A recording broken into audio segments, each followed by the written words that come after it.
Assalamualaikum warahmatullahi wabarakatuh. Halo Sobat CPNS. Perkenalkan saya Muhammad Rizaldi Terasja Putra Nurdin, salah satu peserta Latsar CPNS tahun 2022. Pada video kali ini saya akan menjelaskan salah satu core value ASN berakhlak, yaitu kolaboratif.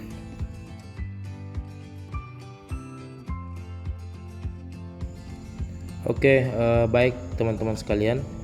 Berbicara mengenai kolaborasi itu ada banyak pandangan yang sudah dikemukakan oleh para ahli. Nah, salah satunya di sini saya mengangkat dua pandangan ya. Jadi menurut Lindick and Secret, di mana kolaborasi itu adalah proses yang kompleks yang menuntut pengetahuan yang terencana dan disengaja, serta seluruh pihak yang bergabung di dalam kolaborasi ini itu akan memiliki tanggung jawab masing-masing. Nah, jadi seperti itu.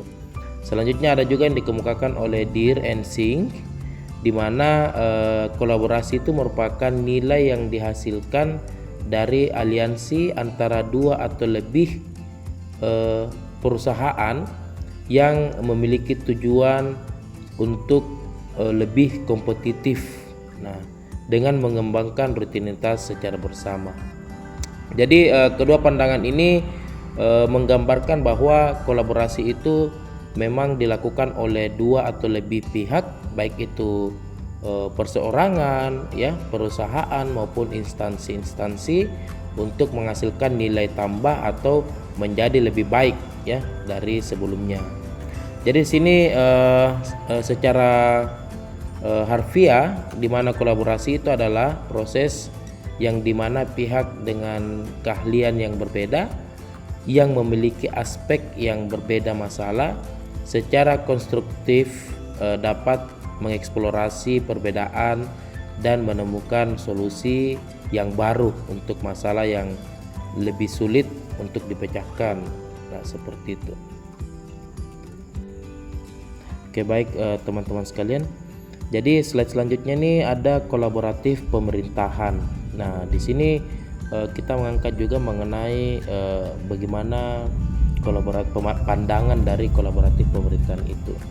Nah, di sini ada dua pandangan yang dikemukakan oleh Irwan dan oleh Ansen and Gas, di mana oleh Irwan itu menganggap bahwa kolaboratif governance sebagai sebuah proses yang melibatkan norma bersama dan interaksi saling menguntungkan antar aktor governance. Ya, jadi di sini ada hubungan yang saling menguntungkan antara pihak luar dengan pihak pemerintahan, seperti itu.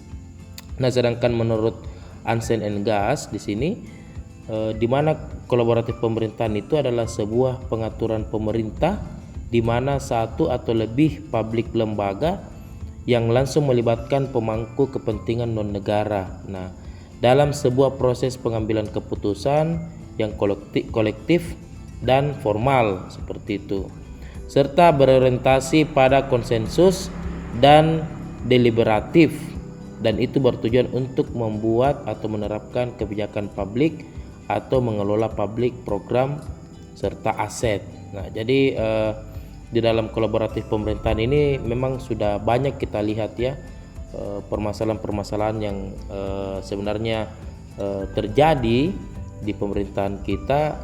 Nah, lewat adanya kolaboratif ini beberapa permasalahan itu bisa terselesaikan. Nah, salah satu contohnya itu permasalahan yang berada di Kabupaten Banyuwangi. Nah, di situ dikemukakan bahwa dulunya masyarakat itu di sana relatif miskin ya, sehingga ada inisiatif untuk berkolaborasi dengan pihak lain untuk menghasilkan bagaimana masyarakatnya itu supaya tingkat kemiskinannya itu menurun, seperti itu. Nah, di beberapa pemerintahan juga sudah ada istilah berkolaborasi dengan pihak-pihak dari luar atau NGO, yang dimana NGO ini mendampingi proses jalannya kebijakan-kebijakan pemerintahan.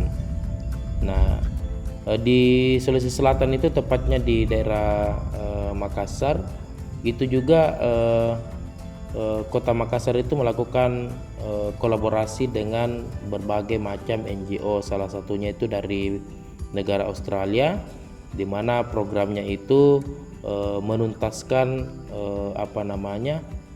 dampak-dampak lingkungan yang berada di pemukiman kumuh.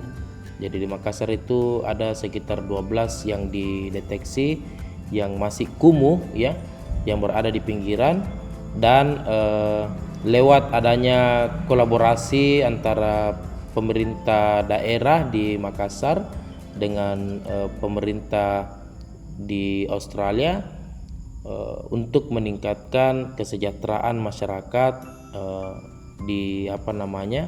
yang berada di Kota Makassar tersebut. Mungkin begitu untuk di slide ini ya.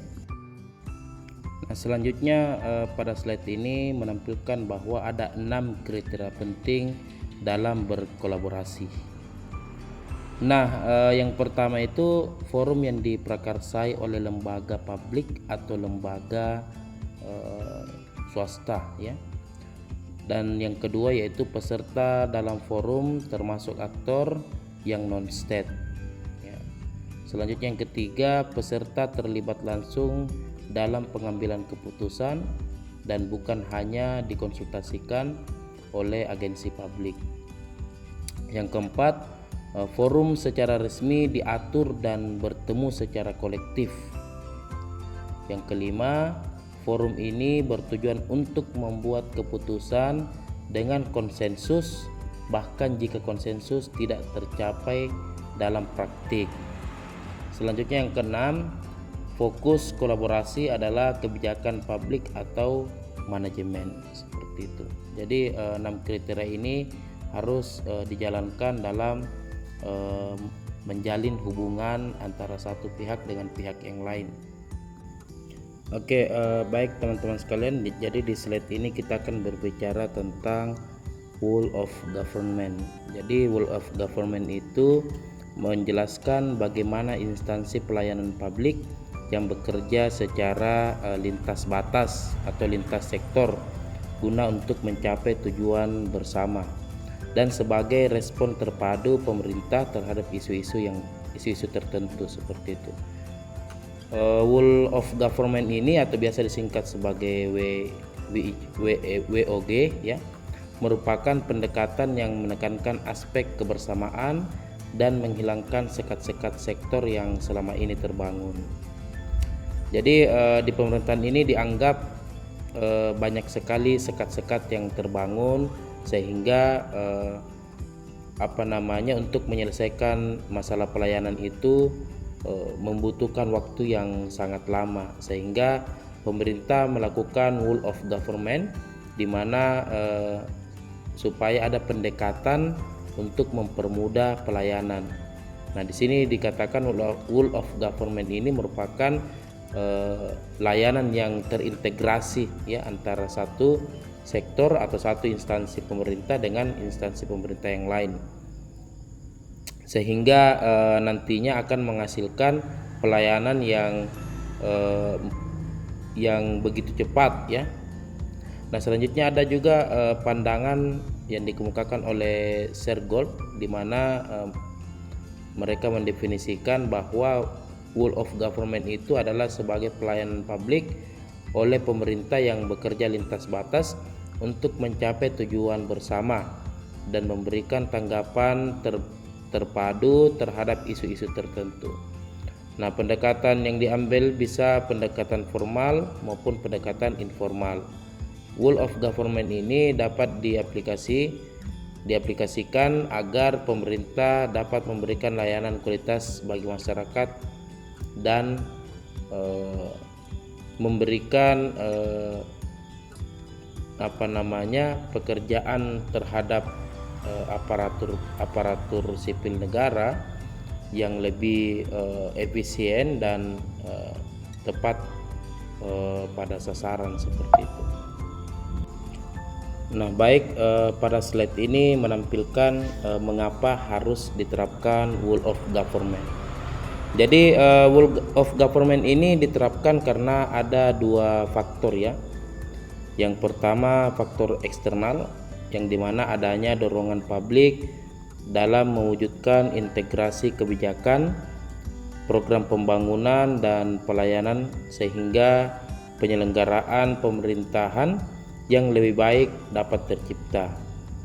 Selain itu, perkembangan teknologi informasi, situasi dan dinamika kebijakan yang lebih kompleks juga mendorong pentingnya rule of government ini diterapkan untuk menyatukan institusi pemerintahan sebagai penyelenggara kebijakan dan layanan publik.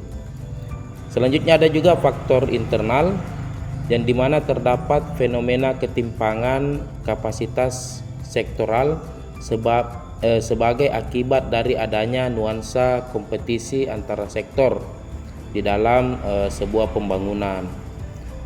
Satu sektor bisa menjadi superior terhadap sektor yang lain, atau masing-masing sektor dapat tumbuh namun tidak dapat berjalan beriringan, melainkan justru kontraproduktif atau saling membunuh antara satu sektor dengan sektor yang lain.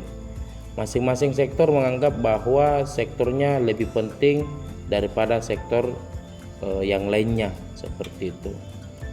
Nah, jadi lewat adanya beberapa permasalahan tersebut sehingga rule of government ini penting diterapkan, di mana persepsi juga mengenai dunia ini semakin tidak aman ya, lewat adanya isu terorisme, radikalisme serta perubahan-perubahan iklim. Nah, sehingga pemerintah harus menerapkan rule of government pada era saat ini, seperti itu. Nah, selanjutnya mengenai manfaat dari rule of government. Yang pertama efisiensi ya. Jadi waktu itu lebih singkat dibandingkan tanpa adanya integrasi ya antara satu instansi dan yang lain. Yang kedua yaitu sharing informasi yang lebih cepat. Yang ketiga, lingkungan kerja akan lebih bagus lagi, serta daya saing ya, akuntabilitas dan koherensi kebijakan yang begitu mudah untuk dilaksanakan. Selanjutnya biaya juga lebih efisien, pemborosan ya, duplikasi pekerjaan, inkonsistensi kebijakan, serta waktu penyelesaian layanan tertentu, seperti itu. Nah, selanjutnya ada beberapa keuntungan-keuntungan yang didapatkan apabila kita menerapkan rule of government. Yang pertama, outcomes focus. Jadi di sini berfokus pada outcome yang tepat, yang tidak dapat dicapai oleh beberapa sektor secara masing-masing. Selanjutnya ada boundary spanning, di mana implementasi kebijakan tidak hanya melibatkan satu instansi tetapi lintas instansi. Selanjutnya ada enabling, di mana rule of government membuat pemerintah lebih mampu menangani tantangan kebijakan yang lebih kompleks. Nah, selanjutnya ada strengthening prevention, di mana rule of government ini mendorong pencegahan terhadap masalah yang mungkin berkembang lebih jauh. Jadi lewat keuntungan-keuntungan inilah menjadi pertimbangan untuk diterapkannya rule of government tersebut. Nah, selanjutnya ada panduan perilaku kolaboratif, yang dimana pertama, organisasi menganggap perubahan sebagai suatu yang alami dan perlu terjadi. Yang kedua, organisasi menganggap individu atau staf sebagai aset yang berharga dan membutuhkan upaya yang diperlukan untuk terus menghormati pekerjaan mereka. Yang ketiga, organisasi memberikan perhatian yang adil bagi staf atau individu yang mau mencoba dan mengambil risiko yang wajar dalam menyelesaikan tugas mereka. Nah, yang keempat, pendapat yang berbeda didorong dan didukung dalam organisasi setiap kontribusi dan pendapat yang sangat dihargai. Yang kelima, masalah dalam organisasi dibahas lebih transparansi lagi untuk menghindari adanya konflik. Dan yang keenam, kolaborasi dan kerja tim antar divisi adalah didorong ya. Serta yang ketujuh, secara keseluruhan setiap divisi memiliki kesadaran terhadap kualitas pelayanan yang diberikan. Oke, baik teman-teman sekalian, cukup sekian informasi dari saya mengenai kolaboratif, yang dimana kolaboratif ini merupakan salah satu core value ASN Berakhlak. Semoga informasi ini bermanfaat bagi kita semua, bagi CPNS maupun PNS yang berada di luar sana. Saya akhiri, assalamualaikum warahmatullahi wabarakatuh. Sampai ketemu di podcast berikutnya.